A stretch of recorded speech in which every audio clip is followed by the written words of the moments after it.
Hello mech fans and welcome to the Valhalla Club.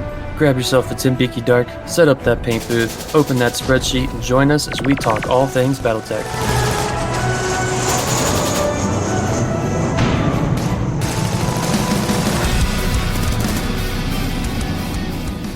Hello, folks, and welcome to another episode of the Valhalla Club podcast. I'll be your bartender tonight, Bourbon. Also joining us tonight is Matt the Northman. Say hello, Matt. Hello, everyone. Good evening. And our special guest host, since making his rounds of the podcasts of the BattleTech universe, is Jason Hansa. Hi, everyone. Thanks for having me back. The hostess with the mostest. That's it. That's it. Hey, wait. The hostess? Hostess of the mostest. All right. It's a compliment. I'll take it. There you go. Get away, you can, man. They run out eventually. Let's see. First up, we got return and report. Matt, you got anything going on out there in the Rockies?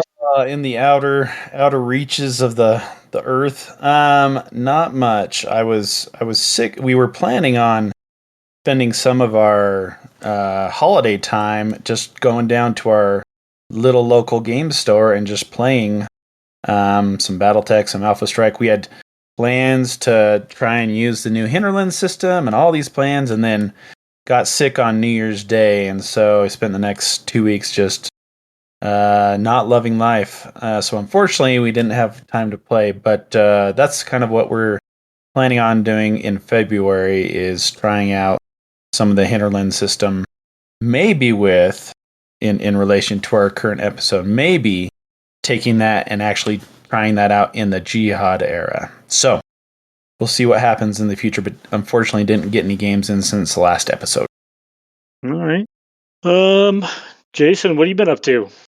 Well, in our area, a lot of people are starting to try out the Hinterland system, the 3K kind of stuff. And it's like it's becoming very popular, even if they're not necessarily running a contract or running a mission, just playing along the system, kind of learning it.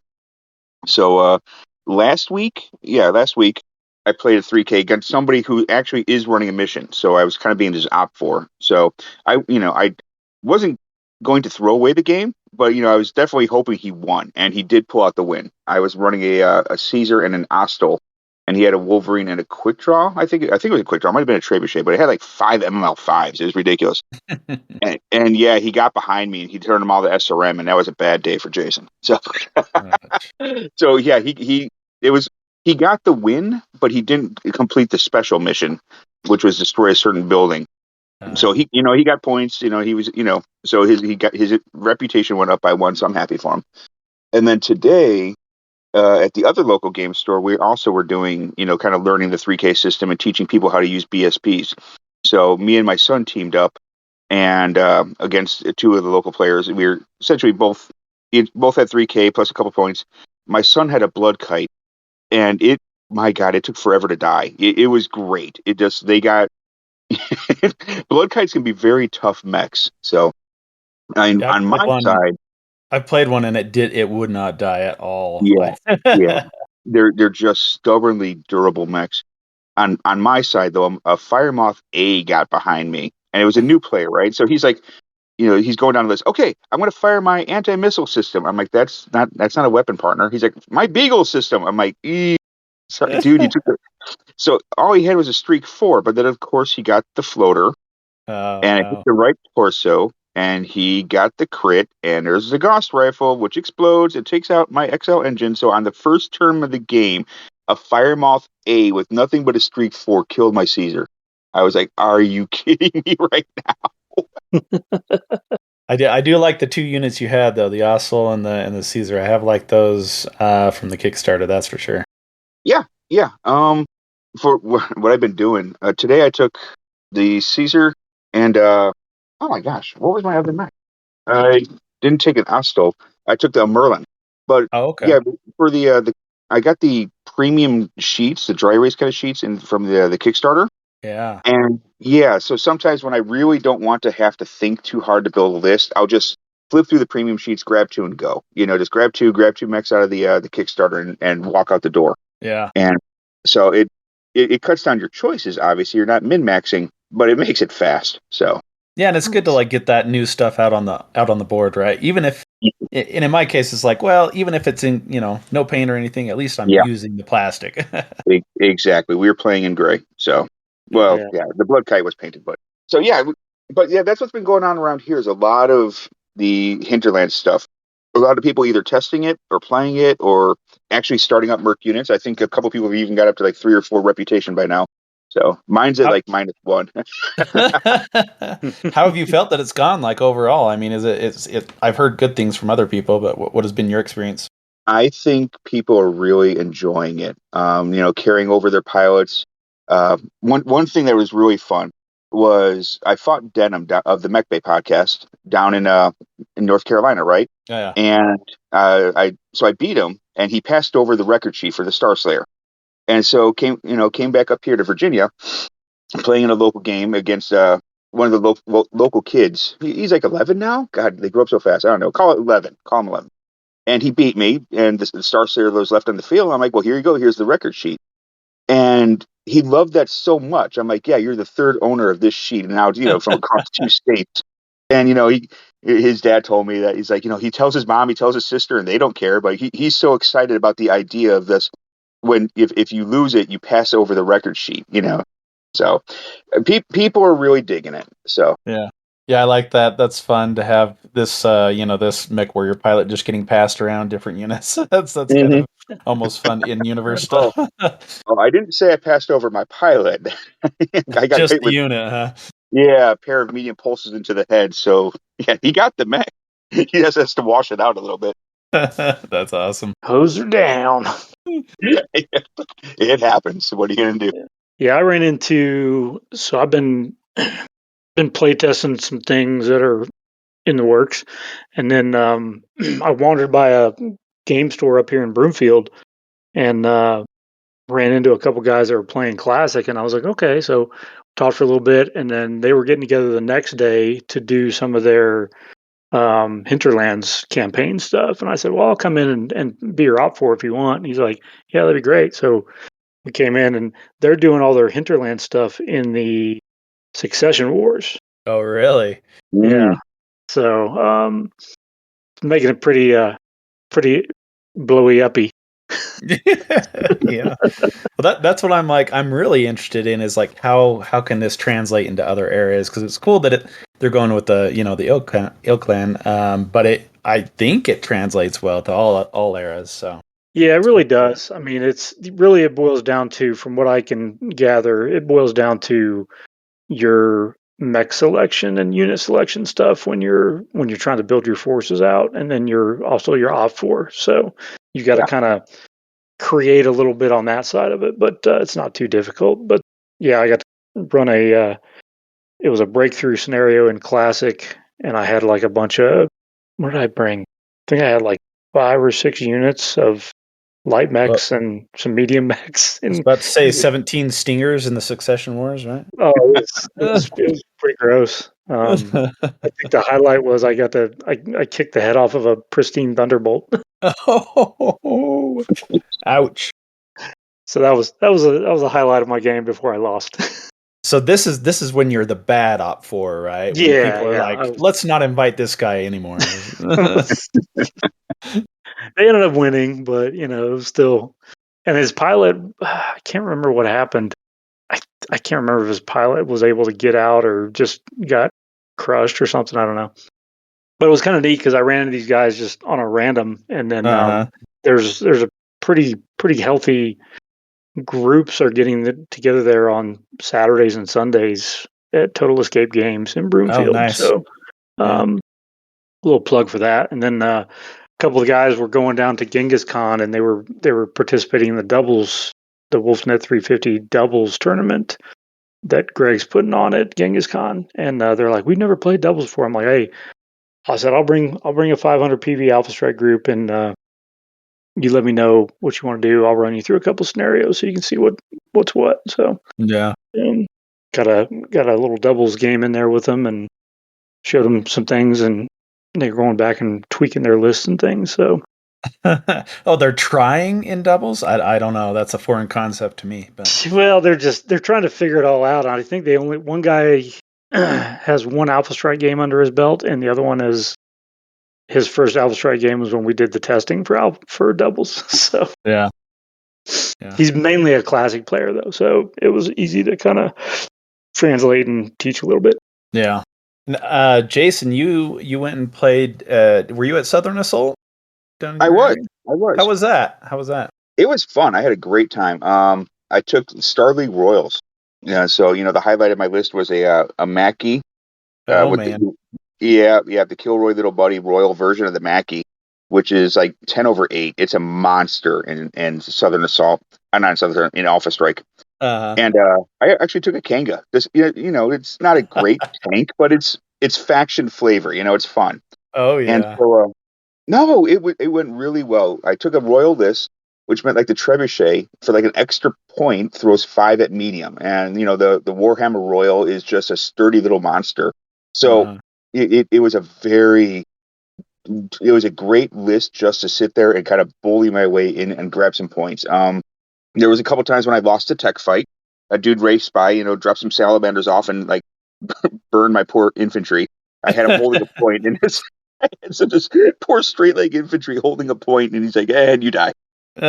Yeah, not too much there in Alpha Strike for sure.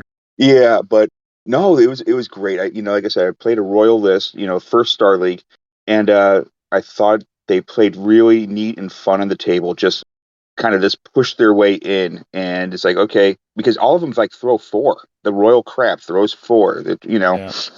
And if you killed any particular part, like you take down the Flashman. Okay, well, I also have a Spartan throwing 4, and the Crab is throwing 4, and the Warhammer's throwing. So you can take down one, but the rest of the units just going to keep pounding on you. So it Yeah, it's was like it was they're all great. very similar, right? Right, very similar. Yeah. And That's cool.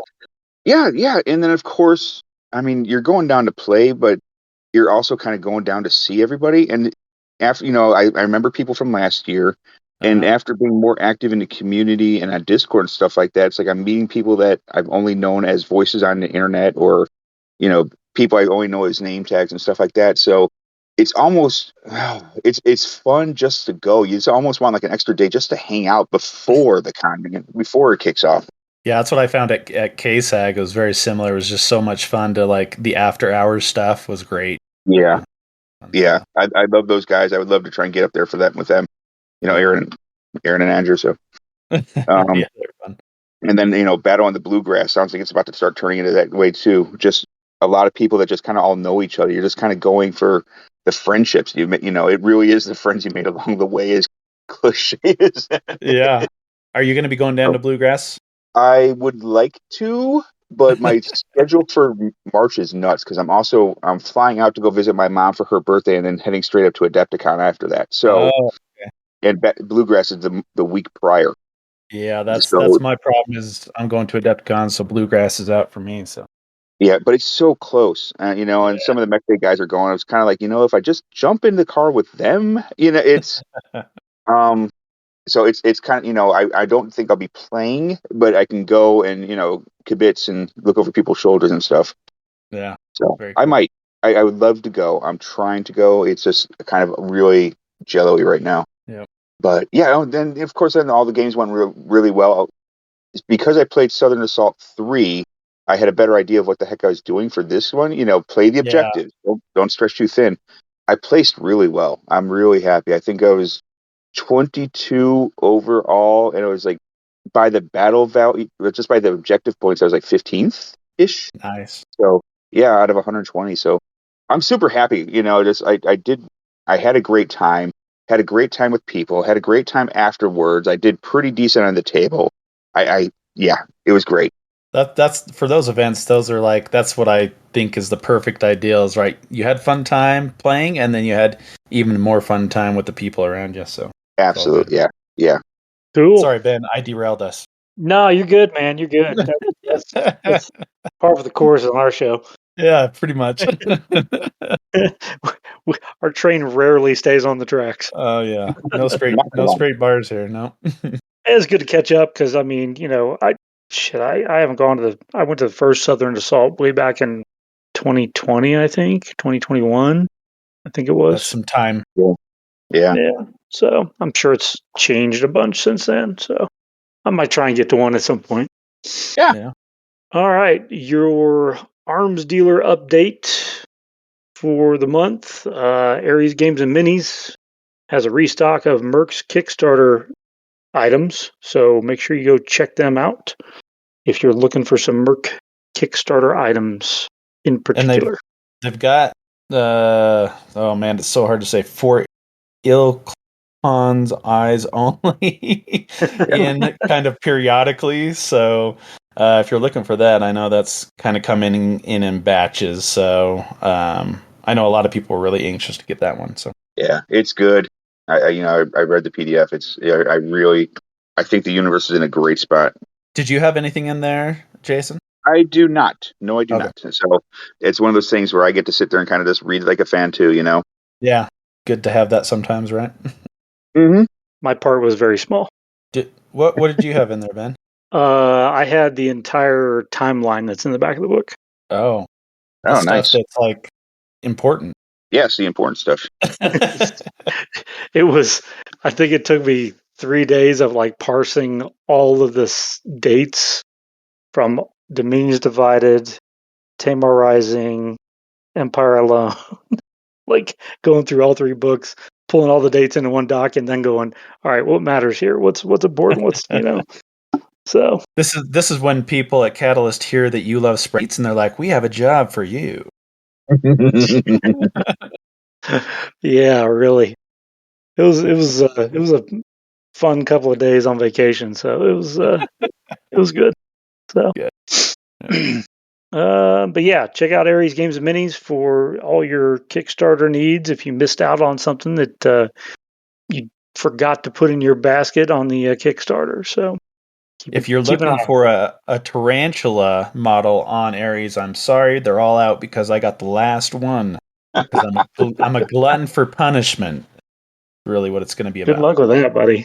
Yep, gross. You might as well order some Svantavets to put those fins on the back again. I'm gonna have to do it in pin everything. Ugh. Yeah.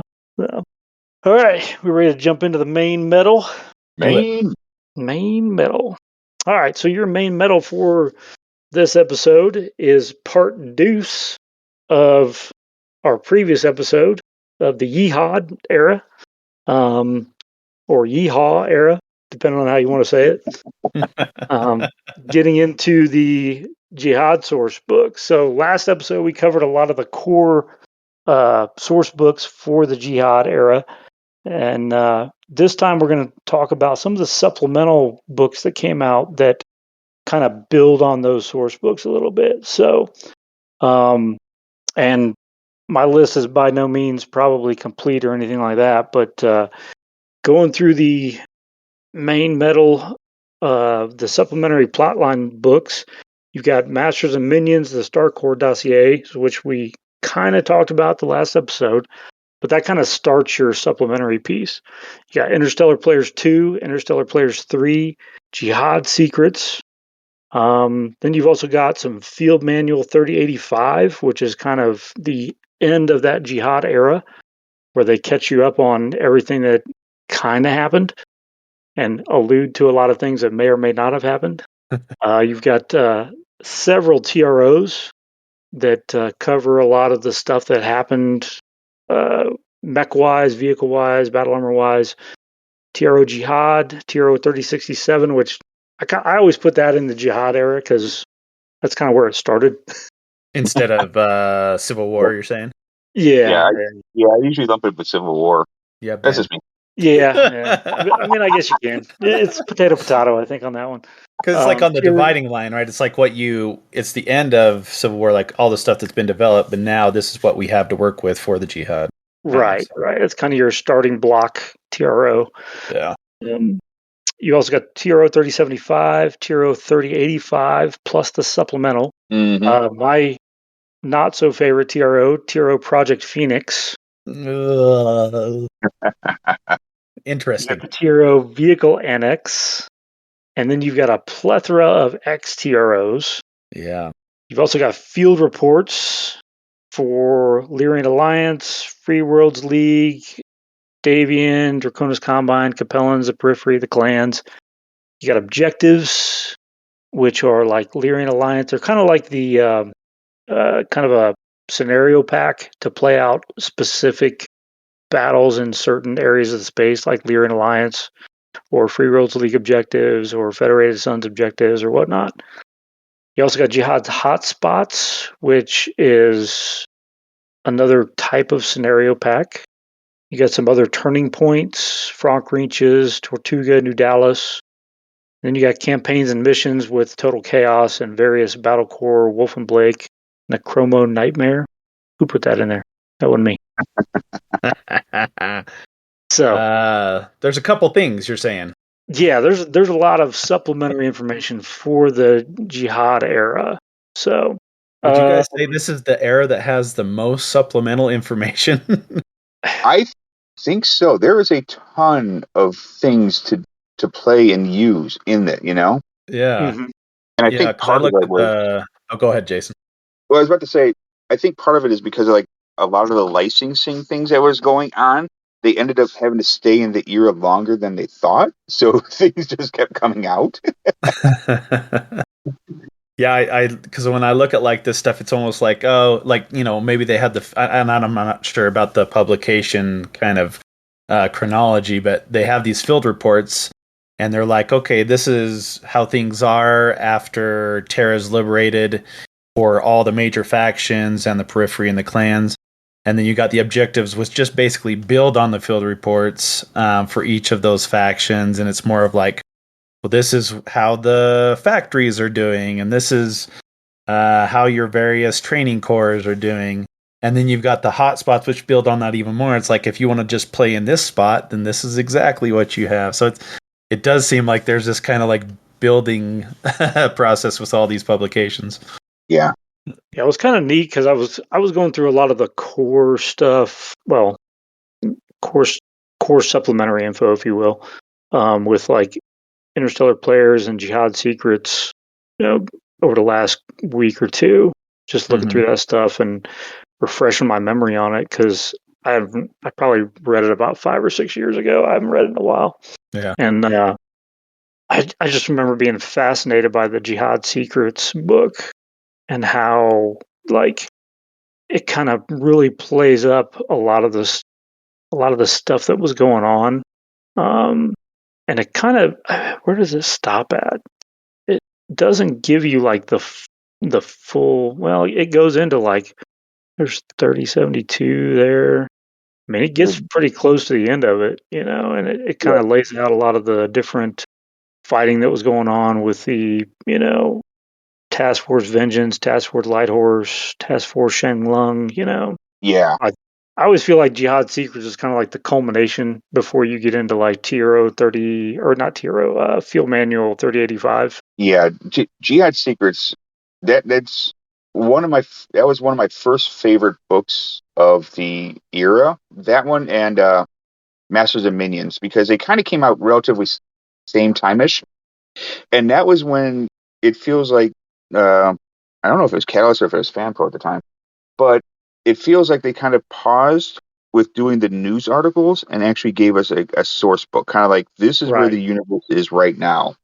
So this really helped me. Like when I was sitting there when the first books started coming out, you know, Dawn of the Jihad and stuff, they're different. You know, they're all news articles. So you're kind of like, okay, what's going on? I'm getting pictures and snapshots, but they were so different from what came before. It was almost frustrating at times. And so then Jihad Secrets and Masters and Minions dropped, and they sat there and said, okay, this is what's been happening for the past couple years. It's kind of like a flashback, kind of like, you know, you're updating people.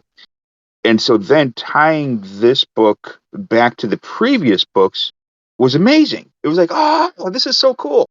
And I really think, I feel like CGL kind of does both now, because a lot of their source books have kind of got like sidebars and news articles and all sorts of stuff, but also has like a neutral historian look out, you know, that sits there and kind of moves it forward. So, you know, like Tomorrow Rising and stuff like that has both. they've kind of taken the best of both. Right. But that's my opinions.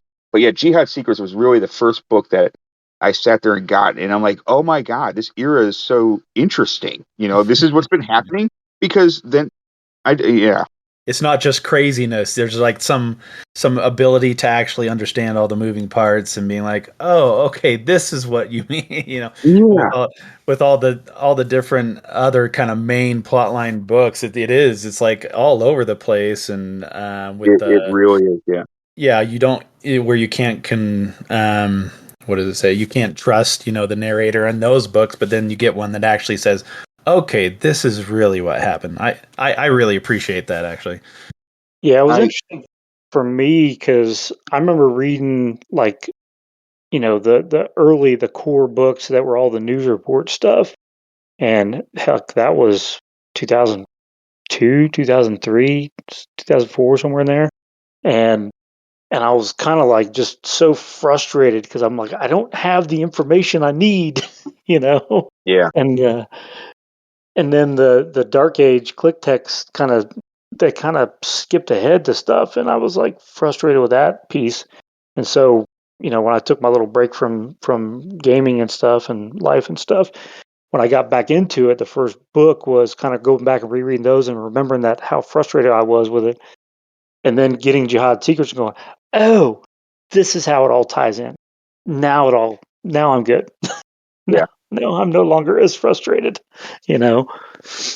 So it was kind of neat to really get into Jihad Secrets to kind of see how things kind of played out. And this was a Catalyst book? Is it? Catalyst under license from WizKids still. Yeah. So Yeah. But yeah, early Catalyst. yeah, it's early Catalyst stuff though. So Yeah, when I think about someone, like someone just getting into BattleTech now and they hear about the Jihad era, that's I almost want to have like a little like era primer and being like, well, if you really want to go through what the frustrations that people had at the time it came out, you can start at the beginning. But if not, here's 3 manuals, Jihad Secrets, and then whatever the summary one is for the main plot line, and this is the reliable narrator version of things. I think it was a cool, like almost like an experiment for them to do kind of the news angle, but yeah, like you were saying, Jason, I think for a lot of people it was frustrating and didn't, that plus the changing companies and things like that with WizKids and stuff like that. So yeah. I wish there was one, like Catalyst would put out something and be like, if you just want the story in a good summary, here's 4 books. Read these. I don't know if they have a hero report. well, they've got the field manual 3085, which this was a later product. When did this come out? 2012.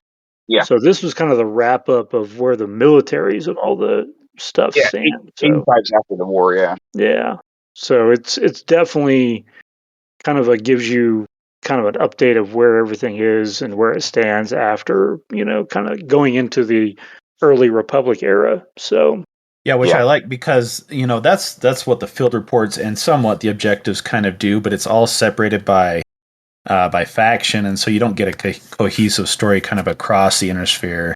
So I like that field manual being there. Yeah, so that's definitely a handy piece if you want if you get into the first couple of core books and you see all the news reports and see all the stuff and all the craziness going on and everything else, and then you just want to get to kind of skip to the end of the book and figure out where everything's at, go to Jihad Secrets, go to Field Manual 3085. Interstellar Players 2, Interstellar Players 3 are kind of follow-on pieces from Masters of Minions. They're good for flavor, especially in the RPG kind of realm of things, because it gives you a lot of different hooks for building campaigns and things like that to kind of expand on your RPG games if you want to go down that road. How different is Masters and Minions from the other Interstellar Players ones? Are they similar or? Well, how different are they? let me pull up Masters and Minions here. I think they're very similar. They are very similar. I know. Oh, yes, you choose this time to not respond. Thank you. Thank you. Huh. There it is. Now it comes up. IP2.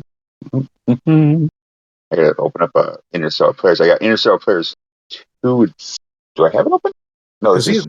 This is like these are the dossiers that are you just tell you all the people in the different factions and things that are involved, and that kind of gives you the leader dossiers for a lot of them, or who's really involved in all these these nukes going off everywhere and stuff. But which I think, like you're saying, for an RPG standpoint, but also from kind of a long-term leader standpoint, like you get to understand a tiny bit, I think, of like their motivations and things like that. So I think that's important in the overall kind of narrative of the Inner Sphere as you go forward as well.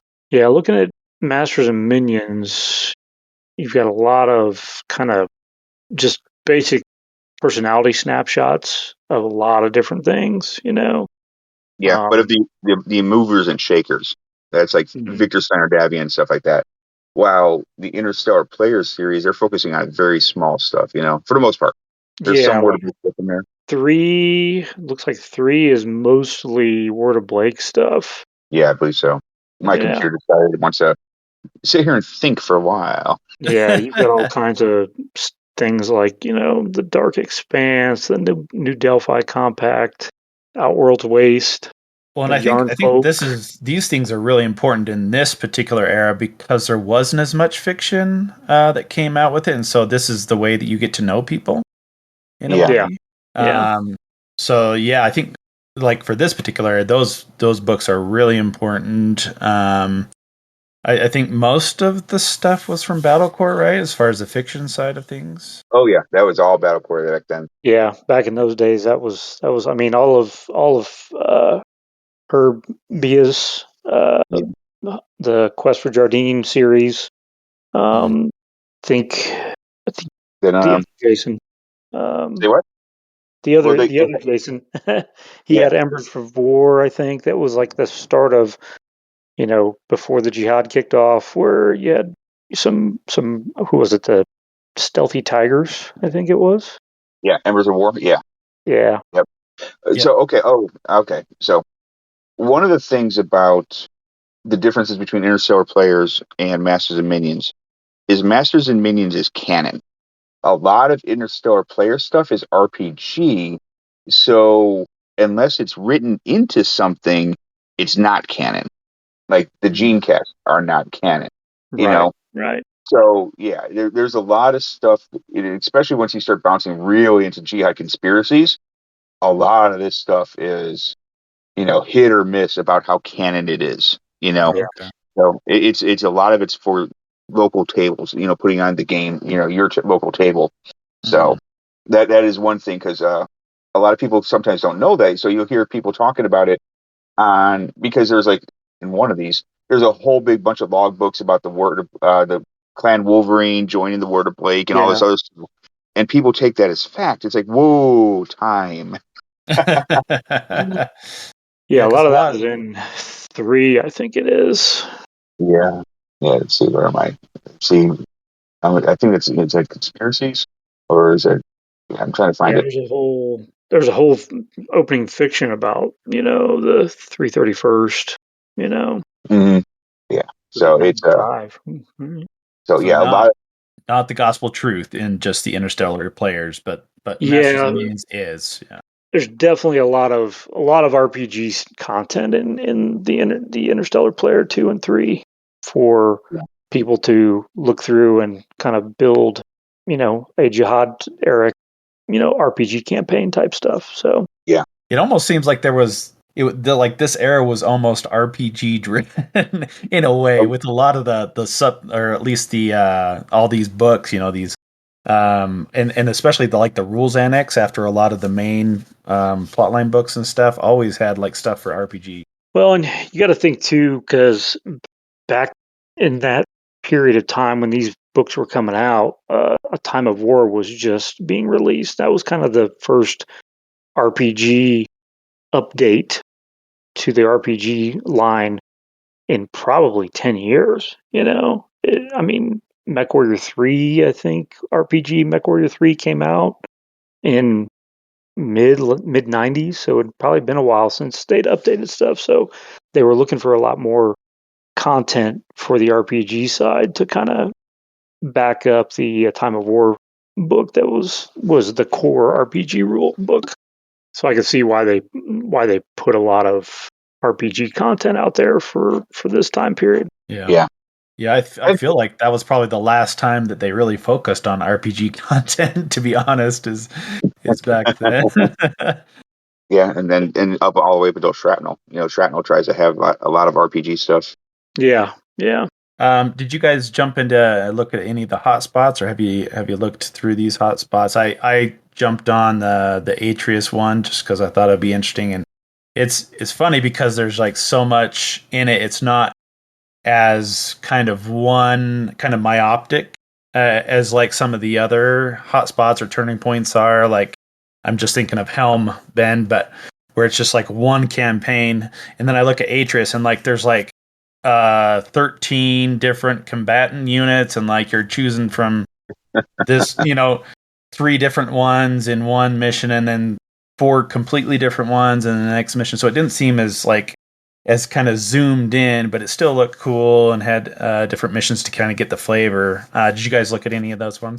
Yeah, I looked at the hotspots or the turning points, Jihad turning points, New Avalon, just for some odd reason.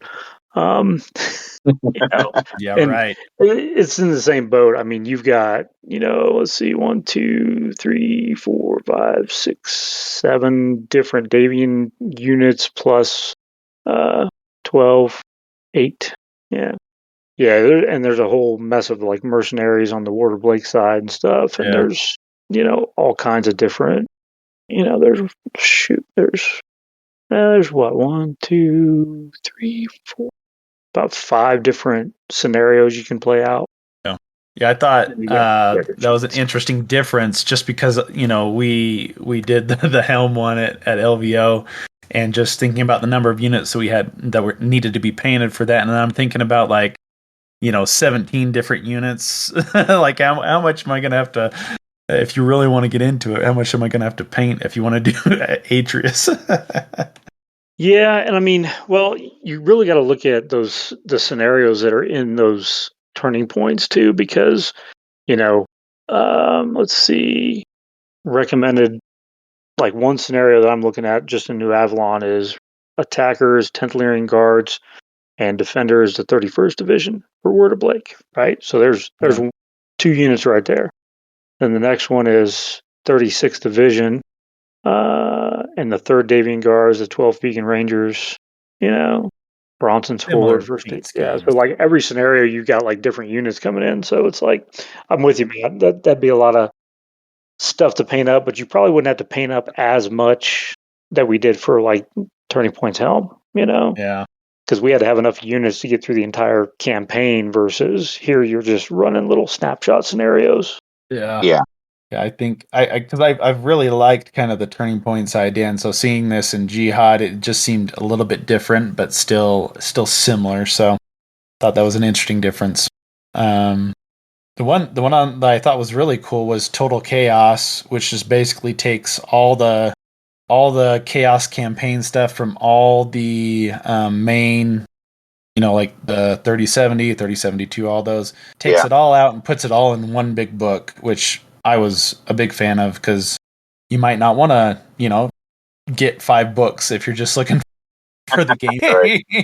You can have it all in one place, and they had slightly updated the Chaos campaign rules at that point, which is we keep progressing, and that's what Hinterlands kind of relies on as a background. But I thought Total Chaos was a pretty cool book if you're looking for campaign play through the Jihad era.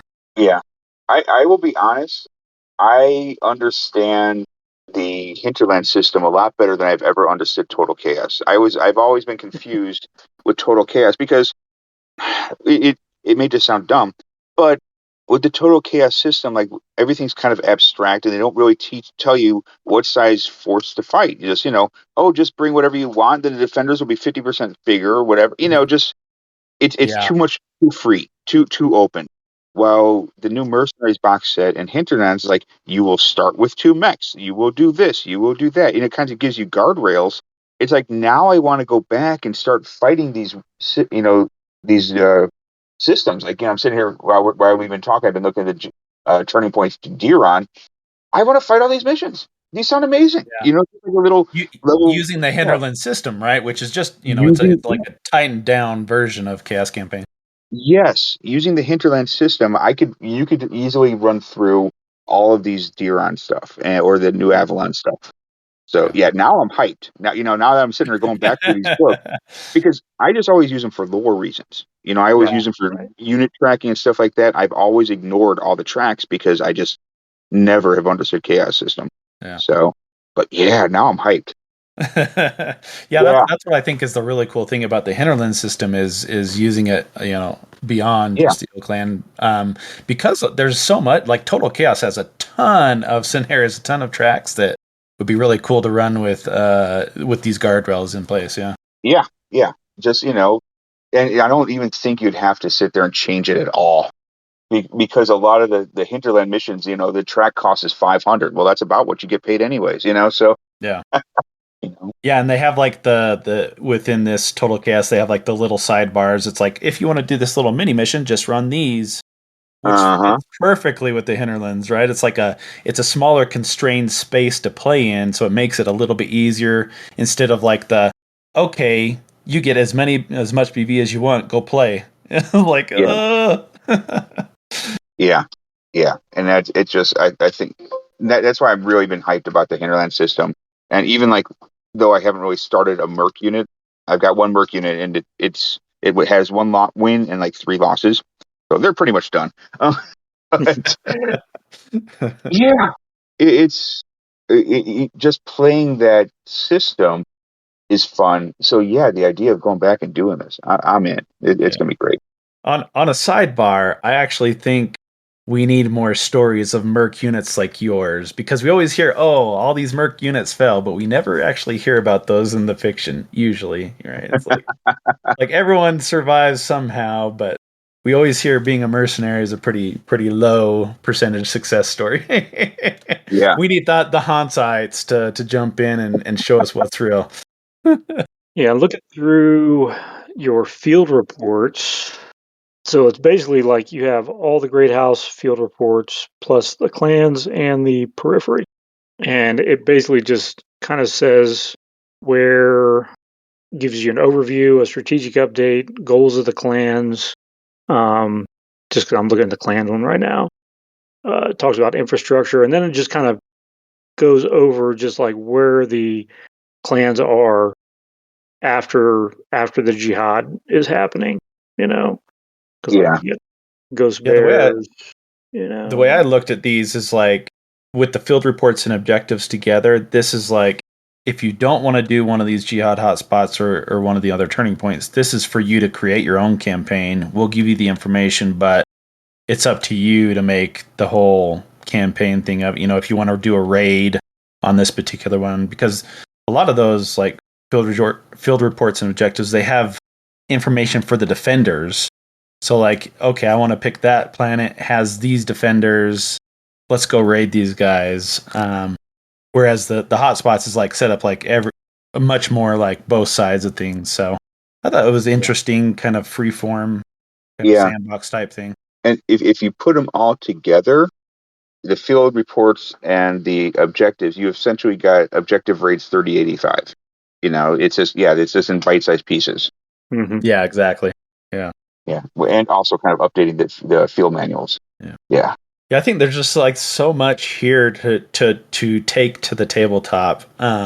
Whether it's you're sitting around a table doing an RPG with the masters and minions and a lot of the other stuff from the manual, like the 3070, 3072, or if you're playing tabletop minis, you've got tons of TRO information, you've got tons of information to make little campaigns. on your own or otherwise, or with Total Chaos, you can run through. It even says in the description, I think, infinite amount of time in this area. So I think, like, gameplay wise, this Jihad era has like so much to it. Absolutely. And I think this is just me, but if you I think it has like the perfect balance of people fighting and tech levels. I mean, you can essentially run any kind of mech you want. There's a lot of great tech out there. You've got everything except for the most fancy dancy Republic era tech. So yeah, it's a great era to run games, to run tabletop, to run RPGs, and I think. Well, speaking of tech, let's talk about the technical readouts. Okay. So These are some of my favorite tech readouts of all time. I'm just going to go ahead and put that right there on the table. Well, what about Project Phoenix? Where do you stand on this, Jason? That's where we really want to know. Project Phoenix was a necessary book. Yes. Yeah. Necessary evil? Is that what you're saying? Yeah, I guess you could say it like that. Let me go ahead and open that one up. But yeah, it's some of that art is terrible. It is, and I get it. It's from the Yes. perspective of they had to redo all of the unseens. Yes, they did.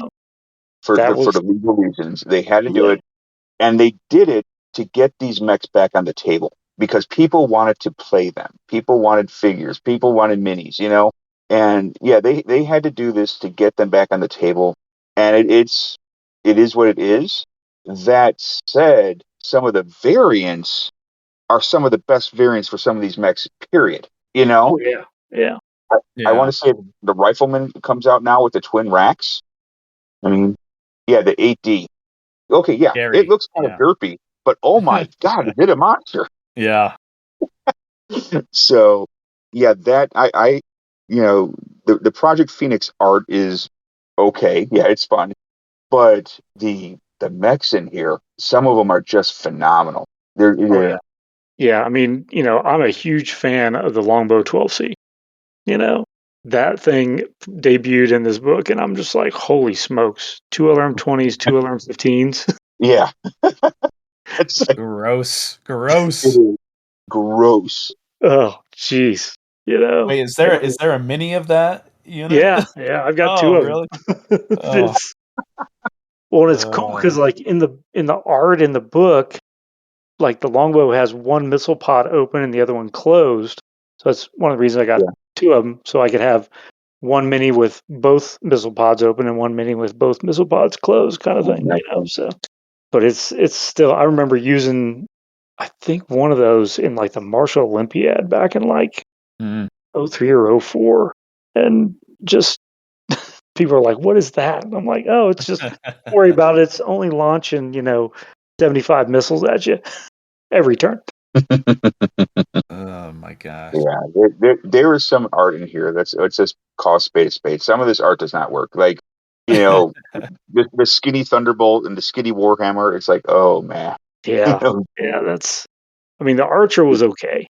The Archer was Yeah. okay looking at it, but And I like the Goliath. I think I like how the Goliath looks in this one with the heavy gauze, but it doesn't have like a turret, because a lot of times they're like, you see the Goliath pictures and they're like, well, does this got a turret? Does it not?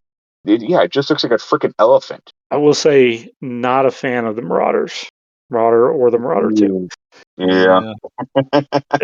They look a little goofy. Yeah. Goofy's a good word. Yeah. Goofy is a good word, yes. But the Rifleman 2C in here isn't far off from what it kind of almost looks like now. That's almost like a stepping stone.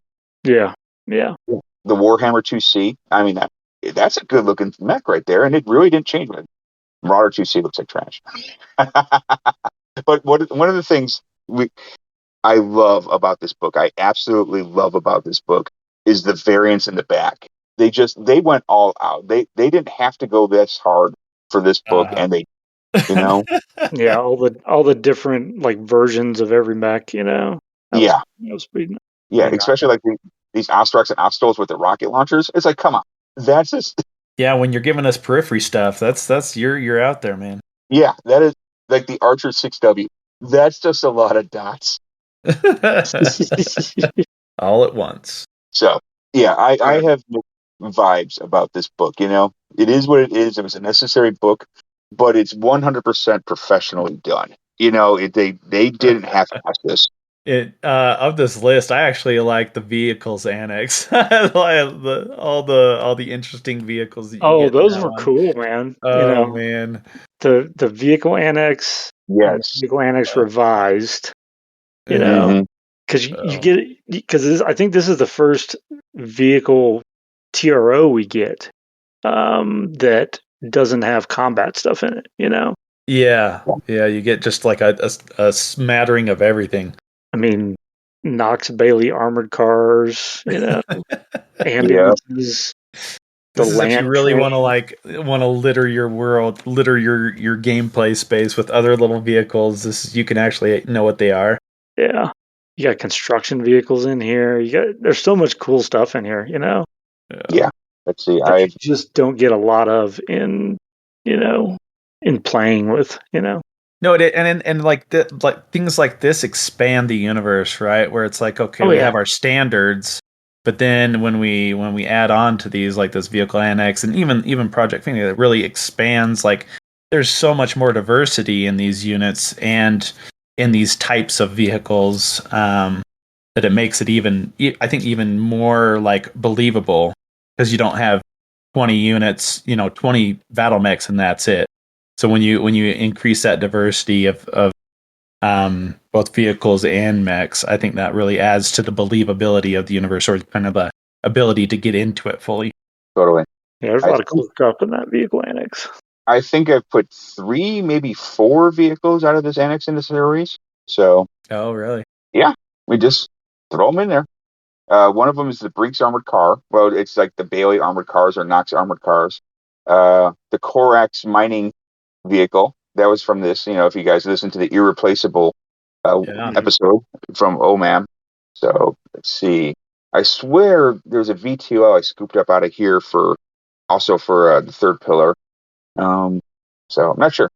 I have an unpublished story with the Lysander carrier submarine. I haven't finished that one yet. The submarine. Oh man. Yep. Yeah, So that one. And do you find yourself using these TROs a lot? Well, I guess both of you are authors, so do you use TROs a lot, or any of these? Like, what do you use out of these things for writing purposes? as much as I can. For the 3085 TRO, is that the one with the infantry? Yes. Mm-hmm. I have pulled so many infantry units out of this TRO, and yeah, let's see. Out of out of the Davian units, I've had the Mountaineer units in one. The Commandos were in Shrapnel. I wrote them in. Mm-hmm. How many else are they? I really want that anti-air guys. The Lion Paratroopers, I put them into a unit. So I think that's about it. Yeah. Yeah. Some of these mechanized infantry or heavy infantry, I was using them as the basis for the strength of the pack. So for the clan infantry.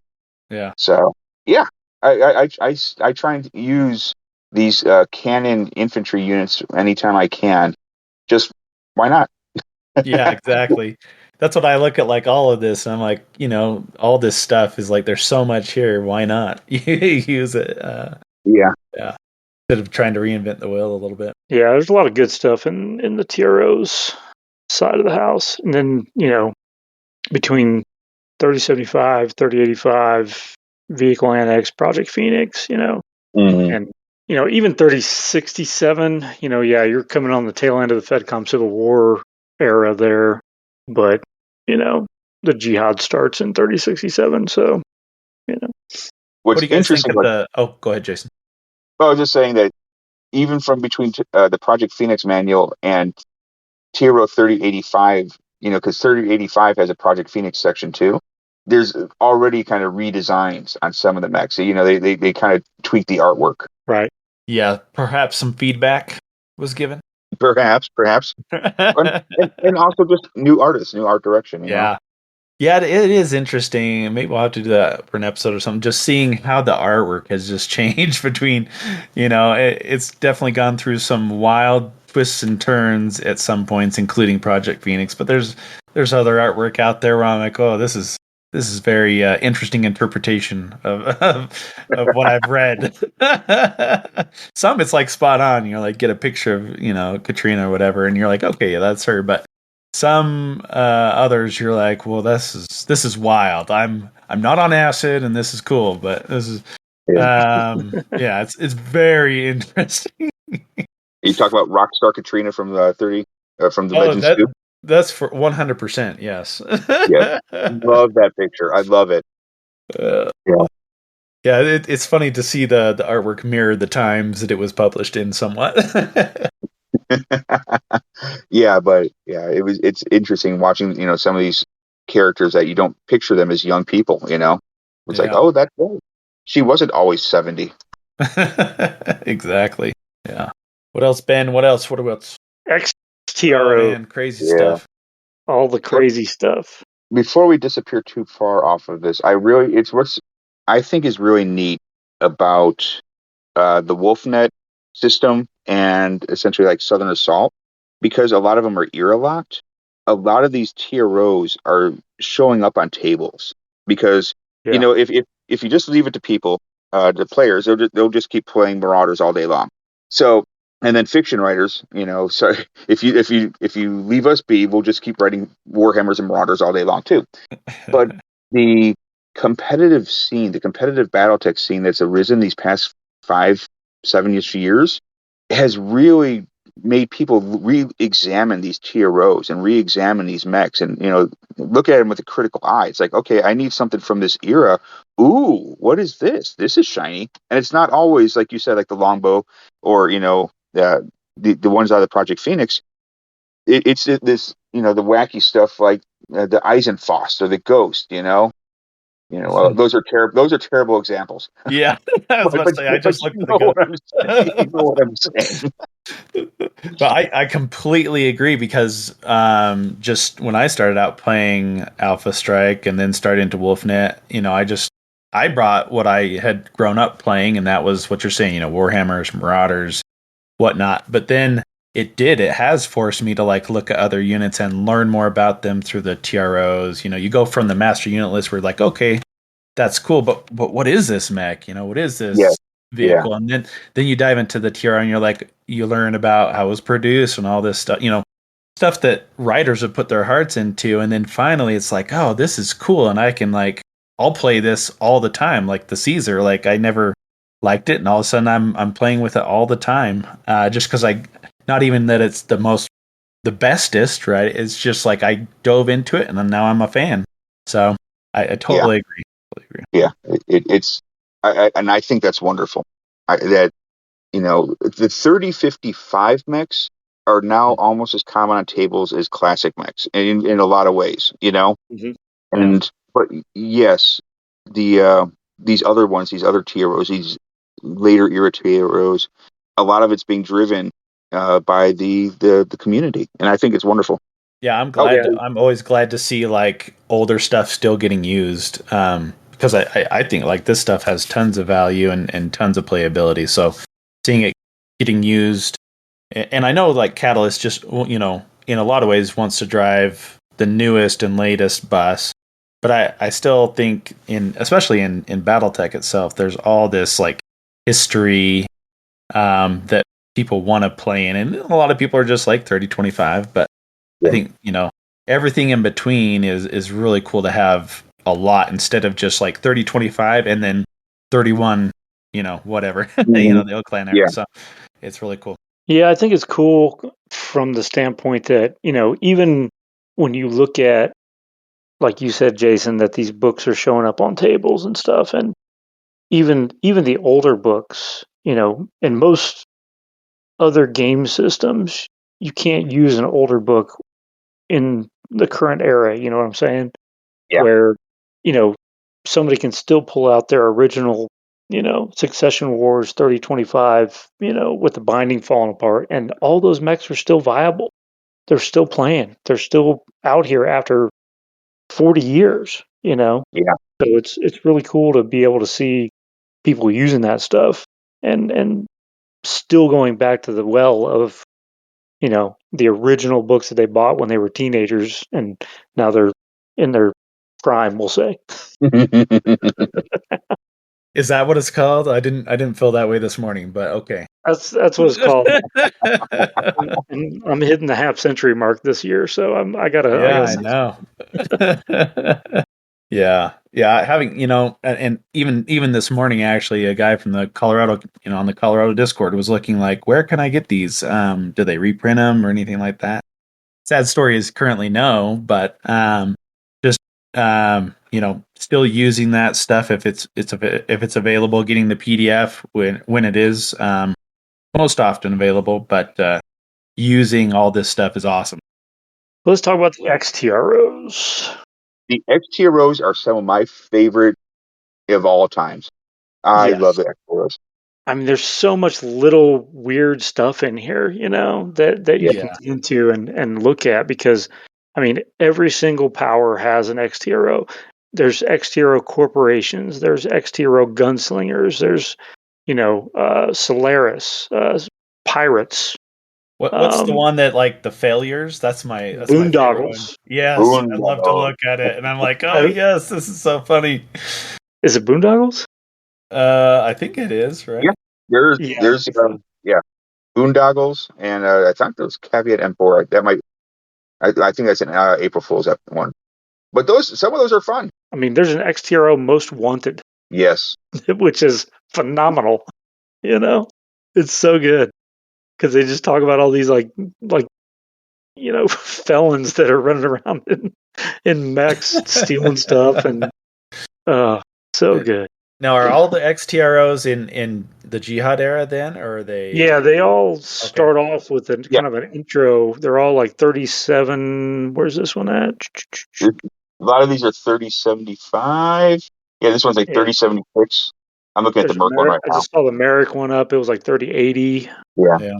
So all kind of like mid to late Jihad era then, or right after. Yeah, Gunslingers is 3084. So yeah, you got it's definitely falling smack dab in the Yeehad era. Mm-hmm. One of the things that really frustrates me is the all of the XTRO mechs are generally listed as experimental. That's literally what the X stands for. And then TRO prototypes came out with the production variants of a lot of them. Like, I wrote the Grasshopper one in there. I wrote the tank. I can't remember the name of the darn thing. But yeah, I wrote a couple of them in the TRO prototypes, and those are all the production. But there's not record sheets for TRO prototypes yet, and that makes me sad. Oh, there's a Kanga X jump tank there for you. Yeah. Let's go. Is the process of getting an actual record sheet? I guess it sounds like it's not up to you, the author, right, Jason? It is 100% not me. Okay. I was about to say this sounds like a technical thing, so I didn't know where that comes from. I don't know where it comes from. I don't know how it works. I don't know anything about that side of the process. So yeah, it just makes me sad. That's all I'm saying. It's just because I would love to see some of these mechs onto the table. Yeah, sounds like Catalyst should get a little message saying this is what Hansa wants for next Christmas type thing. Oh yeah, that will go over swell. Let's not do that. Yeah. The Meridian one, I think, was one of them that I wrote. So the production variant of this. So, anyways, yeah, that's if I had a wish list, the record sheets for the prototypes. Yeah, because those are the production variants. Yeah. Yeah. Yep. There was a print version of they had these record sheets that it was an interesting experiment, I guess, to try and to help new players join. They had these print record sheet books where they had collections of rules, and then they had record sheets in the back. And that's the only way that some of these record sheets for prototypes are available. So but let me maybe one day. Maybe one day. Do you have a favorite XTRO, Ben? You know, I do. I do, and I hate myself for it, but I Oh do. man, is this some sort of like? It's Go ahead. no, it's the most wanted one, because it's it's a bunch of criminals, which is not where I like to play. I like to play on my side of the sandbox more often. Yeah. But but it's just there's some really goofy things in here, but all the overviews of the mechs, and it tells like a backstory of like the pilot, because they're all individual piloted Yeah. mechs. They're all experimental type things, the Pompier fire mech. I gotta think that like I've only glanced at that one, but I've gotta think that that is like shrapnel stories, like burning in hand right there is like every single one of those units. Yeah, there's a lot of crazy stuff in this one, and you know you get. I mean, the Fireball XF is phenomenal because it has a classic side, Total Warfare side. It's got a walking of 16 Oh my gosh. and a running of 24, and it's got mask, You gotta play with double mats, like so it can go 40. maps wide. Yeah. It's so crazy. I remember playing. I think I played this mech in a Masters of Minions game, and I spent the entire game just trying to build up enough speed so that I could run through another mech. Just do a charge at like 40. Fly through another unit. Yeah. Yeah. So My favorite, it's close, right? And I want to say Davian, but Uh-huh. I want to say Davian because I really love the Devastator. It's got two heavy PPCs, both with capacitors, two medium VSP lasers, a mask, and a supercharger. So it goes 4, 6, 10. Ah. Just It, tell it's a 100 tonner that can run 10. I love yeah, it. It's the so dumb. movement profiles are crazy on some of these. Yeah. But overall, my absolute favorite is the Steiner one because the Lyrans were just, I don't know, smoking crack or something. It's phenomenal. Everything in here is so dumb. A Banshee with bombast lasers, a Bargus with uh, a turret, which is great. It's got light PPCs and capacitors and an improved heavy Gauss. An Omni X-Man kinda. It just carries around spare weapons and then jettisons them. A stealth with stealth and a stiletto with arms. It is, yeah. The Oh Lyran man. is just so bonkers. I love it. Even though I've played the Bargus. I've never played any of the other ones. I've actually played the Uh, Bargus on the table. But yeah. that is awesome. how about you, Matt? You got a favorite? Yeah, it's got to be Boondoggles all the way. Just That's true. well, because and that's the thing is like because I always hear like from especially from a lot of newer BattleTech players who are like this mech sucks. And I'm like, yeah, but you got to think of it in like the context of there. It's kind of real world context where there's different factories that like get little supplements from the government and they like turn out crap stuff and or there's just things that go wrong and somehow it gets produced and but the boondoggles is like even worse than those crap mechs, but it's kind of like you can when you read the descriptions you're like, oh, this is what they were going for, and man, they failed pretty hard.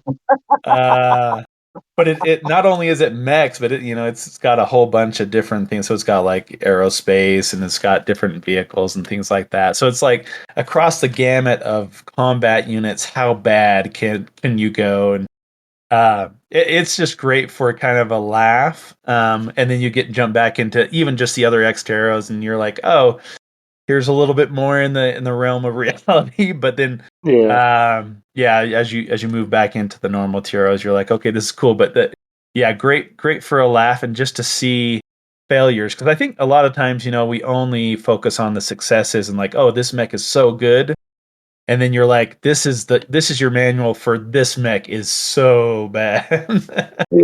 Yeah. Yeah, so I do I enjoy it. remember we touched on this when I was on an episode with Armor Up with Chandler and Mario. and we were talking about the Condor, and I pulled up the Condor Trans track from Boondoggles, Oh where they yeah. experimented with putting retractable tracks on a hovercraft. So. Oh man. Yep. The Oh, it was so good. Condor Trans track. Awesome one.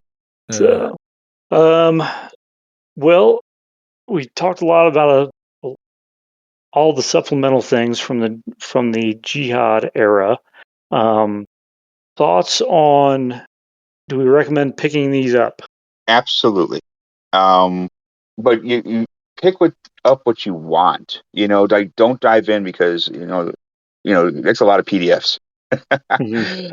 um, but yeah, I definitely think, like you said, picking select books to pick up.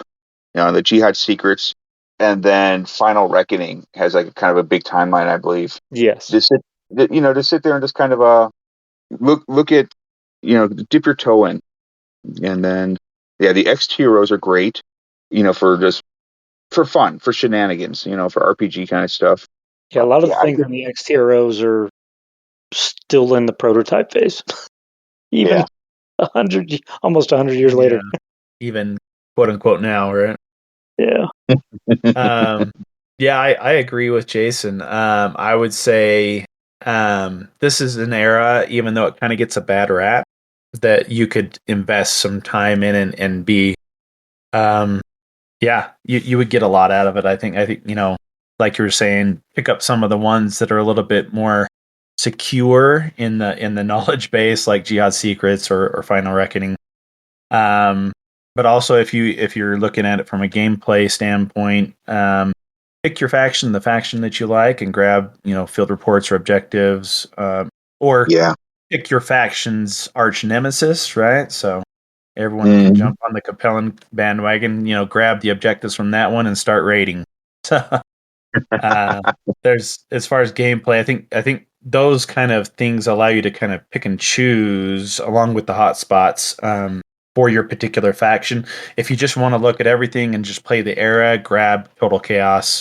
Yeah, so I think not only do you get like the information from the era, but you also got a lot of gameplay options. So again, just like last episode, I'd recommend Jihad as something to play and try out with all this different stuff. I think it gets a bad rap because there's not a lot of fiction. There Yeah. was two Battlecore anthologies of short stories, one of which is in print, and one of which the stories weren't collected yet. Like my story, and I think maybe one other is in one of the Battlecore anthologies. But there was like six or eight. There was the Case White anthology, and I think that makes up all of Battlecore, like volume 2 or 3, maybe 4. And Case White was essentially the attack on Terra that fails by Comstar versus Word of Blake.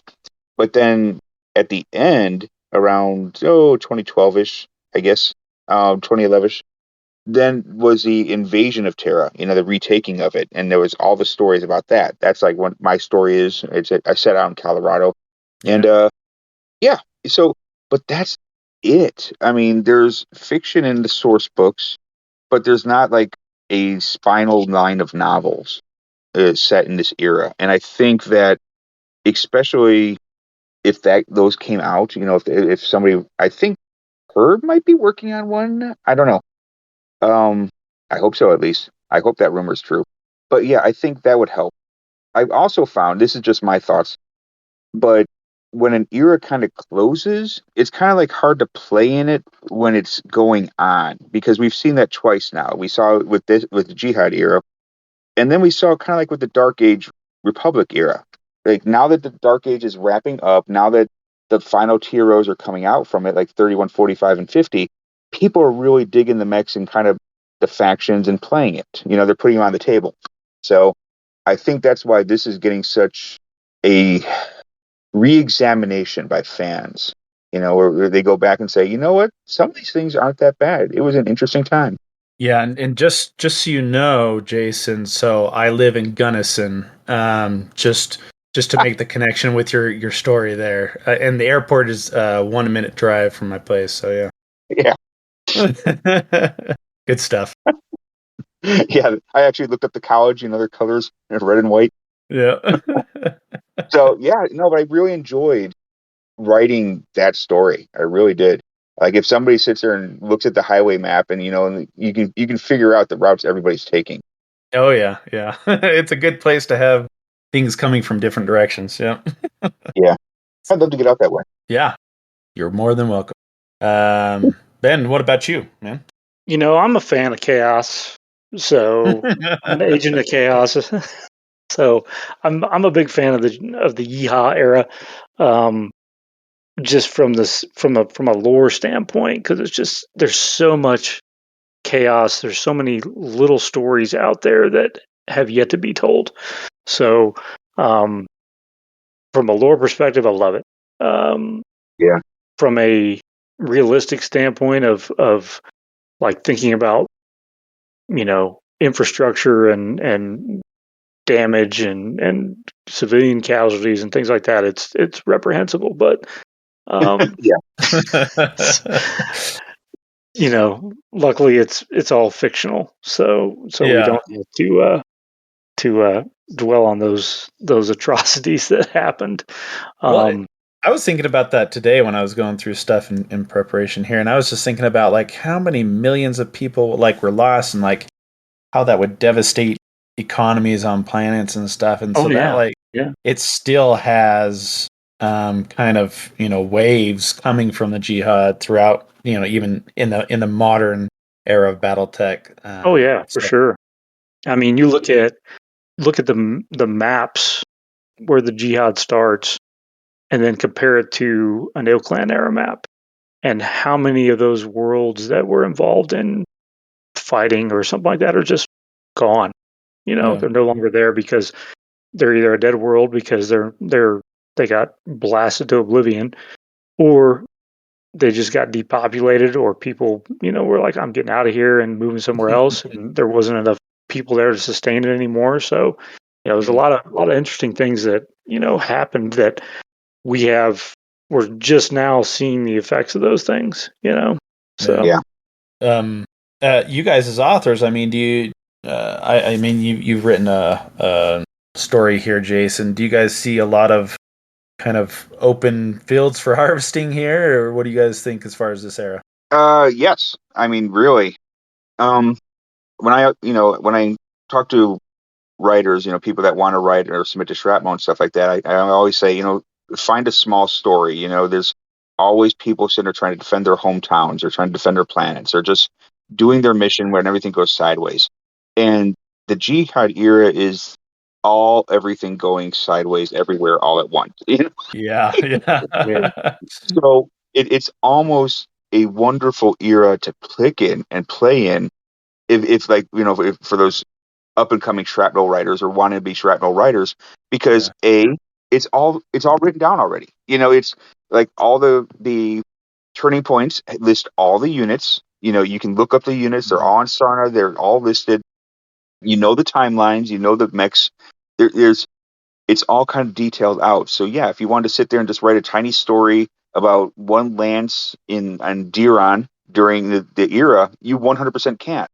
Yeah. It's all right there. So I think because like for us, like me, writing stories like Skulka Foxes is set in the Ilkhan era, Yeah. and I am loving writing in this era and helping to try and push the story in the universe a little bit forward, a couple yards at a time. And so I don't always get a chance to turn around and look back. I would love to sit there and turn around and Sure. write more eras and classic BattleTech eras. So it's almost like while we're distracted moving the universe forward, all the shrapnel writers could be, swooping in and picking off these kind of eras and picking off these stories and finding that, make that your home, you know? Yeah. So yes, I 100% think that it's a wonderful spot in the BattleTech history for stories. Yeah. Yeah. The widespread, every, tons of plants are getting attacked all at once, and so tons of stories I would Yeah. see. What about you, Ben? What do you think? oh, absolutely. I mean, I've got so many notes of little tidbits that I've read, because I keep like a notes, story ideas notes in my phone. And so I'm Mhm. constantly like, anytime I'm getting into the jihad stuff, like even the last couple weeks going through stuff, preparing for our episodes and things, like there's at least 5 or 6 little tidbits that I'm like, ooh, I might want to write a story about this. I might want to write a story about that. Yeah. Yeah. So That's cool. Yeah, I've really just looking at it overall, I've never dove in. I don't even know how to say it in the past tense. I've never jumped into the Jihad era like I have in the last couple of months, and it's been really kind of awe-inspiring. Like, oh, I wanna try a lot of stuff out here just because it has that diversity of places to play and things to kind of get into in kind of in the mental box. And so I've really enjoyed kind of this exposure to the Jihad era, and I look forward to actually playing in it as far as on the board and kind of other stuff. Yeah. all right. Well, I think that's final thoughts on the main medal. Any alibis? Come play, everyone. Like it. I like it. All right. Next up on the list, we got our drink of the month. Hey all, this is Ben here, your BattleTech Master of Spirits. Get your mixers, liquors, shakers, stirrers, and strainers ready as we cover this month's BattleTech Drink of the Month.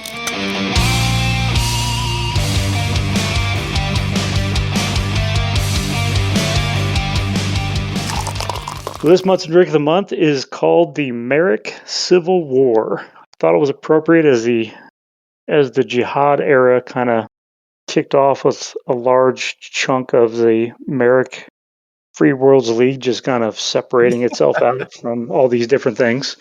Exacerbates the normal situation, right? Yeah. So your Marik Civil War drink is made of 2 ounces of Chambord, a dash of bitters, 1.5 ounces of vodka, 4 ounces of tonic water, lime, and basil. Muddle your lime, basil, and bitters. Shake your vodka and Chambord. Pour over a muddle mix and top with tonic water. That is the Marik Civil War. And how is it? I tried it out. Obviously, it needs bourbon, but I found, because the Chambord is like, it's a French, like, it's made out of like blackberries and raspberries and like some, was it currants? So it's very thick on that with like a sweet flavor with the berries and everything like that. The lime kind of, I had to use a lot of lime to kind of balance it out a little bit. But it's a decent mixed drink, just to kind of casually sip around. So, but thought it was interesting, but it's not something I would probably repeat anytime soon. What are we looking at? Top 10, bottom 10? I mean, it's definitely above a PPC. Well, that's a low bar from what I hear. But it's not bad. I think it kind of goes up with the, what was that? The large laser. What was the one you liked, Jason? That was the cinnamon The large schnapps. laser. Yeah. It's 2 part cinnamon schnapps and 1 part vodka. Yeah, I was literally drinking one last Saturday. Yeah.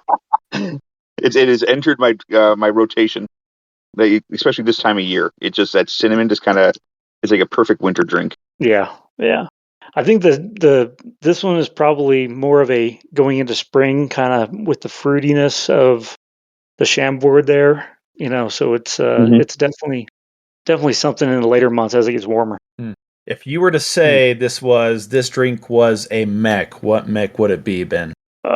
Probably. I mean, it didn't pack much punch, so I would probably go, and it has to be American mech. Okay, don't you dare say a Centurion, or else No, I was going to say like a hammer. A hammer. Doesn't pack much of a punch. Yep. Doesn't pack much of a punch, but it's kind of cute, kind of neat, Yes, I like it. So that's the drink of the month. Woo! Woo!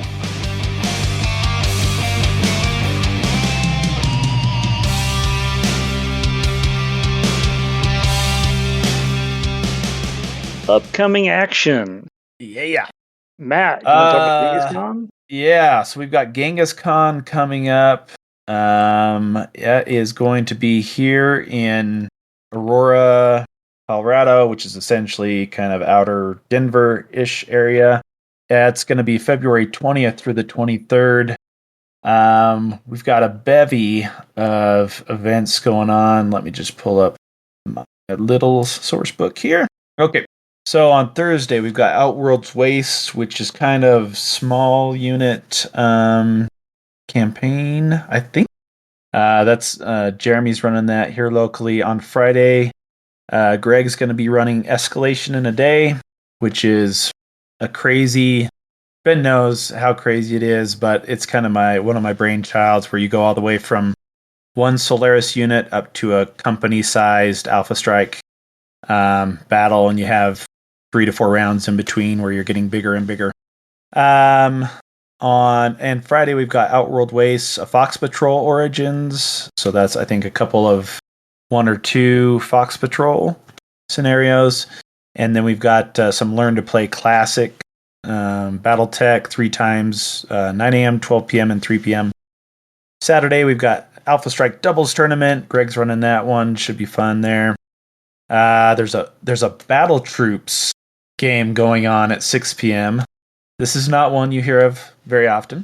No, where they dig those rules up from? It's amazing. Yeah, so I think this is someone that knows Battle Troops and is trying to help other people learn it a bit. From what I understand, those are pretty old rules, but people are interested in trying it out. So we'll see how that one goes. The honest to goodness problem with Battle Troops, I mean, because it was a fun system, it was fine.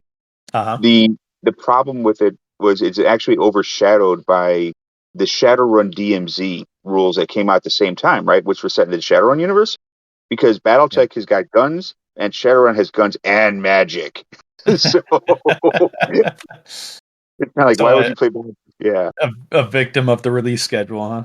Yeah, I think so. I mean, it was it's kind of a interesting system, but then when people would play it, would be like, they're like, oh, you should definitely try DMZ. It's made by the same people and it's funner. So. Yeah, we'll see what feedback comes back from it. It'll be interesting. Yeah. I wish them the best of luck. I hope they have fun and add magic if it's not working. If it doesn't work, add magic. Yeah. Oh, this is a plasma rifle. Feels like a fireball. There you go.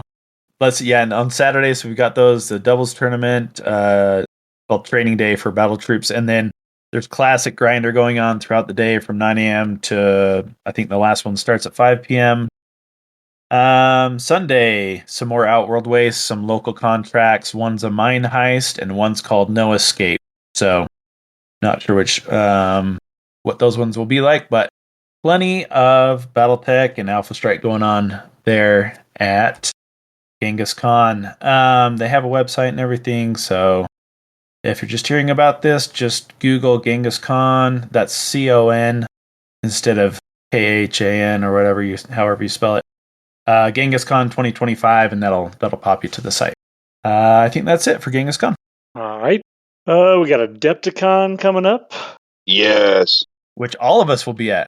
Yeah. Yes, we will. We will all be there. What are you playing, Jason? I cannot wait. I'm not playing anything. I'm going there to, shake hands and kiss babies. Yeah. Cool. Adepticon and Gen Con are like my big working cons. I go there to be on the clock. I play at local cons to play BattleTech and stuff like that. Yeah. So we have the Richmond Open coming up here at May 2 through 4. I will actually be running at least one beginner game and maybe a second, learning to play kind of thing. And then I'm also going to be running. We're going to have multiple lances set up, like the Wolves Dragoons, the Iridani Light Horse, Hanson's, the Hanson's Rough Riders, and they're going to be painted up and ready to play. It's going to be like Merc on Merc. We're going to let people pick whatever lance they want to play, and that way we're kind of like we're showing them you can play right out of the box. That's the idea. It's like Merc Battle out of the box is I think that's what it's called, and we're just showing people that you can just buy a lance and you can put it on the table and you can have fun. You don't even have to mix and match. So that's the kind of concept of that game. That's cool. So where's that going to be? That's in Richmond, Virginia. In where May. We're at there. Oh, the DDDD. Where is this going to be? The Meadow Event Park. You're going to be there. Yes. Okay. Yeah. Yeah. It's Cool. up on the north side, I think it is. Yeah. And then something that's going to be going on out in Virginia Beach is the Trash Panda Invitational. So it's an Alpha Strike tournament that Eugene out there is starting up. So you may start hearing more about that. Yeah, it's going to be a Panda. kind of Trash Panda. That's a cool name. Yeah, I don't know much more about it. So, but yeah, it's going to be an Alpha Strike tournament out there in Virginia Beach. So, which has a huge BattleTech community. There's like 2 or 3 gaming groups out there, a couple good stores that support the community. So, yeah, I've been wanting to get out there more often. So, I'm going to be out of town. It's during Adepticon weekend. So, Oh, okay. yeah. So Look forward. I am hyped for Adepticon. I can't wait to be up there again. When I used to go to Gen Con way back in the day, it used to be in Milwaukee. So I'm super excited to be back, stomping the old grounds again. So I'm hyped. I can't wait for it. Yeah, it'll be first time for me, so I guess I'll never get the Adepticon Chicago experience. But I'm excited to go. I'll be playing doubles, Alpha Strike tournament, and I'll actually be trying out Leviathans, and then coming back. I can teach you to play that. I've been playing it since it first came out. I am hyped. My kids cannot wait for the Kickstarter to arrive. Oh no, I'm serious, man. Leviathans. I have nagged John Helfers multiple times. It's like, hey man, if you need somebody to write Leviathans fictions, I'm right here. So yeah. It should be fun. Something I do want to do at Adepticon though is park my butt in one of those learn to paint classes because I am legendarily bad, and so I want to learn and figure out what I'm doing wrong. So you just want someone to poke at your stuff and be like, no, not that. No, that's apparently I dry brush wrong, and every time I try to do it differently, they're like, still wrong. I'm like, okay, well, you would think that eventually I'd get it right, but there's apparently multiple different ways to be wrong. Apparently, that's yeah. I'm not much of a painter myself, so I'm sorry I won't be able to help you there. But yeah, those painting classes should be cool. Yeah, I try, but mine are good on the table. I'm not anywhere camo specs worthy or anything like that. But, yeah. I know I'll be in the doubles tournament and probably the singles tournament. So, but I don't have anything booked for Saturday, so I can kind of wander a little bit. Nice. Yeah. I'm excited. This is my first time going to Adepticon, so I'm kind of. Oh, you haven't been to Adepticon before, man? No, I've never been. I've always gone. My big con's always been Gen Con. That's where I try and get all my shaking hands and baby kissing in. But I might try and do that a little bit this time around too. So of course I'm nowhere near Hansa level at anything, but there's not a lot of babies to kiss. It's more rubbing fat bellies and kissing bald heads or something. Yeah, that's about it. It'll be a good time. It should be. If you haven't, if you're thinking of going, come see us, hang out with us. Absolutely. Next is Brawl in the Bluegrass. Yeah, Brawl in the Bluegrass was one that I wanted to bring up. The guys over at the Coolant Pod and actually Tweezer, Jeff, he's kind of in charge of this one. This is March 14th through the 16th in Lexington, I believe, Kentucky. And did you go to the last one, Jason? No, I've never been down to that one. Yeah. Again, I think it was overlapping. Maybe it was either on Adepticon or close enough that it was like I won't make it. Yeah. So it sounds like the first day I think is Friday, and they take a trip up to Iron Winds, and they get a bunch of everyone gets a metal mini, and then they come back and they have a little competition. You have to put it together and like paint it with 3 colors in an hour or something, and it sounds like a lot of fun. Especially putting together the metal mini, in that time period, or make sure you get a tarantula. Oh no, you are asking for issues. And then they've got, I think Saturday they'll have a 3-round classic BattleTech tournament, and then Sunday they'll have a 3-round Alpha Strike tournament. So I've heard really good things and really good feedback from people that went last year. So I can't make it out there this year, but I'll probably go next year. So yeah, if you can make it to Bluegrass, then get out there. I think they have a limited number of spots, but it's like 50 players, and they're already inching towards it. So it'd be a good time out there. Nice. Anything else going on? Not here. Yeah. Quiet before the storm of con season. Yeah, exactly. Yeah, there'll be a lot of and then you get like the July eye of the storm, and then everything starts again. Yep. All right. Shout outs. I just want to shout out the other content creators that bring the community together. I'll just give one here. Talked about the Coolant Pod. They've recently had some really awesome episodes. In fact, the last one, our esteemed colleague here, Jason Hansa, was on, where they talked about the Wars of Reaving, and it was really cool. I'm just really, really enthused about what they're doing, as well as a lot of other content creators. There are people on YouTube, there's podcasting and all that. But anything that these people do to kind of bring people together and help them to really enjoy this universe, I'm just, props to you all. All right. Jason, shout outs. Oh God, not we're gonna make their heads explode with but yeah, the Cooling Pod, I was great. I had a great time with them, and yeah, like all the creative content creators are just really, really. It's great as a fan and as a player, because there's just so much out there to listen to. I'm at the point now where I'm not sure I know them all. Every so often I hear about a new podcast come up and be like, who is that? What do they do? So it is a great time to be a fan. It's a great time to be a player. There's so much to read. I'm super excited. I read Trial Birthright. I read Voidbreaker. I read Aikio. I'm super excited for Tom Levine's novel coming out. So yeah, just everything from the game side of the house. Like Hinterlands is huge. People love it. I'm enjoying it. The fiction side is great. It's just I know. Sorry. Anyways, shout outs to all you content creators. You're doing a hell of a job. Keep it up. Thank you.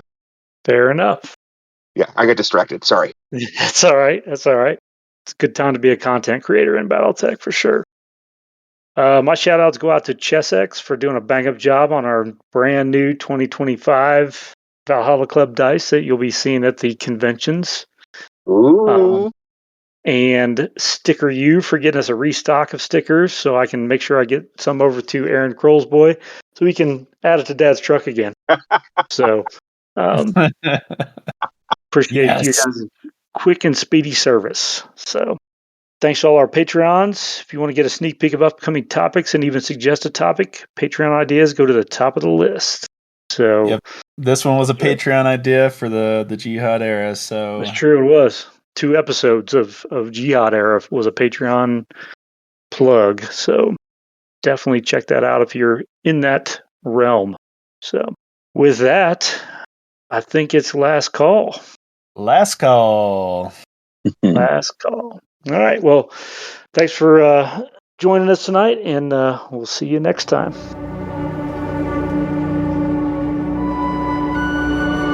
Thanks for joining us today in the Valhalla Club. If you'd like to hang out with us and many other BattleTech podcasters, then be sure to join our Discord. Link is in the description. Special thanks to our sponsor, Ares Games and Miniatures. Ares is the premier online retailer for all your BattleTech needs. If you would like to support the show, you can find us at patreon.com/The Valhalla Club. If you have any comments, please feel free to send an email to thevalhallaclub@outlook.com. Until next time, mech fans.